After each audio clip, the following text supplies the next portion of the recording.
पहर की घरवा से बाहर निकले जाला लड़की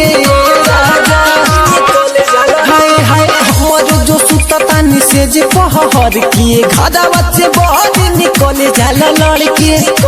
हमारा के भैया बिना सकता रहो राजा हो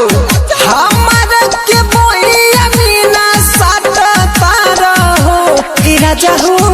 ढोली सवतीनी के चाटता रहो ए राजा हो ढोली सवतीनी के चाटता रहो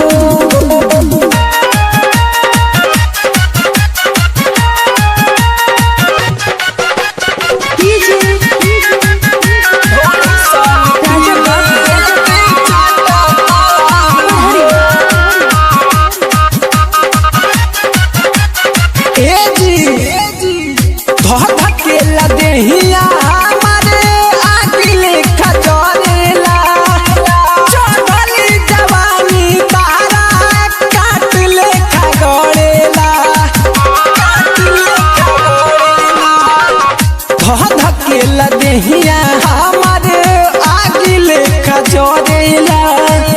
चढ़ली जवानी तारा काट लेखा गड़ेला बोला तानी बतिया जवन काटता रहो राजा हो बोला तानी बतिया जवन काटता रहो ए राजा हो ढोली सवतीनी के चाटता रहो ए राजा हो ढोली सवतीनी के चाटता रहो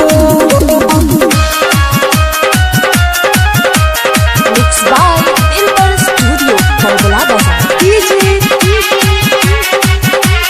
Raja Babu ढोली सवतीनी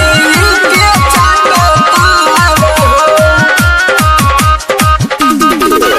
हमारा में नई के कौची ओकरा में पाविला भुवरा भोजपुरिया जे तू एतना सतावेला हमारा में नई के कौची ओकरा में पाविला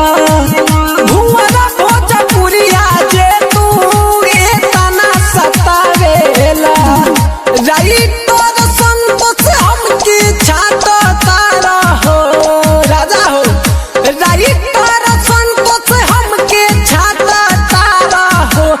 राजा हो ढोली सवतीनी के चाटता रहो ए राजा हो ढोली सव